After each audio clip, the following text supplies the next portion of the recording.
Hello everybody, Mapletree Logistics Trust announced their first acquisitions and also a very important fundraising exercise. This is the first that they did in 2023 and the results are actually very strong. I was quite pleasantly surprised by the demand for the units from institutions. This is quite a good sign, I think. So these are the details. The placement that was done was 3.9 times covered, quite strong from new institutional money. More importantly, the issue price was actually very strong. It's at the strong end of the range, 1.649 per new unit. So this is at the upper end of the range. If you look at the share price, this is actually the pretty much the high of the year so far. And in fact, one day after the announcement, the share price actually rallied to 1.71. So the issue price was 1.649, right? And the shares actually rallied upon the news to 1.71. This is quite unusual, right? Because normally when I read the issue units, you can see that share price just go on to a free fall to sometimes even below the issue price of the new units. But for this guy actually rallied upon the news. So this was surprising. The tide seemed to be a bit turning for the REITs a little bit on expectations of the rate hike from the Fed. I think somewhat this is a bit too optimistic, but nonetheless, I think the mood has changed from the excessive pessimism over here to somewhat more neutral and in fact slightly more positive. So these are the details of the acquisitions. Not too difficult to understand though. These are the stuff they're trying to acquire. They split it into two parts. So this chunk over here and this chunk over here, and this is the potential acquisition. But it's part of the single transaction though, just that there are different dates. And also there's a potential divestment of the stuff in Hong Kong. So net overall, the acquisition size is 900 plus 200 minus 100, so just around 1 billion. If you look at this portfolio over here, I think the portfolio is quite attractive though. The first and most important thing is that the portfolio is actually very young. Look at the Tokyo assets. Sorry, the Japanese assets. So 6 assets and just 1.9 years of age. So very new assets. 100% occupancy. NPI yield is quite in line, 3.5% NPI yield. This is to be compared with the low interest rate environment in Japan, right? So actually it's quite attractive, I think, especially in view of the age. Look at the other two stuff. It's also quite decent. Especially the stuff in Seoul, 2.5 years. So overall, this portfolio is just very young. If you look at the NPI yield, this stuff is quite okay. Actually, I would say this is quite attractive actually, especially if you compare to borrowing costs in Japan. I think this stuff in Seoul is also quite attractive at 4.6%. I think in the past, if you do transactions in Seoul, it'll be somewhat at the low end of 4, maybe high end of 3s. So this is quite attractive, I think.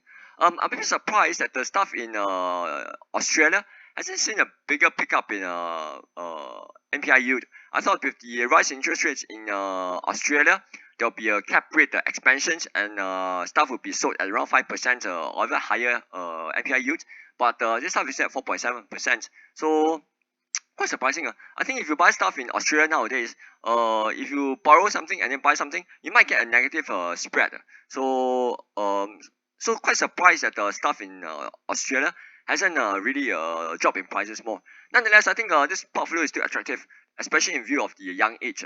And they actually bought it at the discount to valuation, 4% discount to valuation. So I think overall it's quite a sensible buy actually. This website actually says that the MLT bought this portfolio from CBRE IM. So this is actually independent third party seller. So I think they probably went through a competitive bid or something and then bought everything. So on the face of everything, I think it's quite attractive buy actually. Portfolio is quite attractive, I think.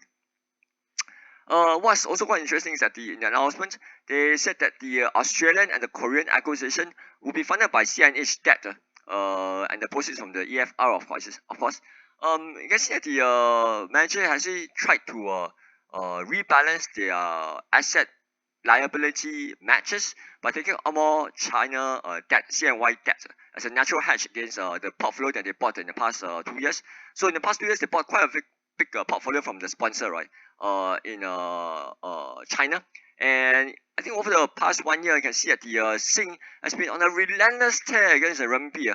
1 year ago, in January 22, it was 4.71 Sing against the renminbi, and now 1 year later it's 5.15, right? So like 40, so that's almost 10% appreciation of the Sing against the renminbi. So that will have a negative impact on the currency translation, both from the NAV and the distributable income perspective. So by taking more on CMH debt, the manager is trying to do a more natural hedge matching to offset the FX movements. Quite smart actually. This is of course the most important thing for investors, which is the impact on your NAV and the TPU. It's all accretive, but the downside though is that the leverage also went up to 40%, which is very high, or quite high in this rising rate environment, which is not very ideal, I think. But part of it will be in yen debt, but nonetheless, this is I think getting a bit too high. But there'll be some divestments here and there, so maybe they'll be able to bring it down eventually to maybe like a more 38%, which is more acceptable, I think, in this current environment. Unfortunately, I've sold this trust, this REIT earlier in the month, in somewhat 7th of March. I sold everything at 1.64, which is a pity because now everything is at 1.71. So I lost some money. I lost some potential money, but nonetheless, I bought this stuff late last year at 1.4 plus, right? So wow, it was like 20% plus returns already. And I took actually thought that at current levels. So if you look at the DPU annualized and the NAV, it's like a 5.2% yield at 1.2 times the private book, which is not very attractive to me. I think it's somewhat fairly priced, or even feels a bit expensive to me already. So I prefer to just take profits where I can and just wait for the rest of the year to present more volatilities, and maybe I can still buy this back at a discount when the people start panicking and selling everything away. So well, I think take profits when you can, not when you're forced to.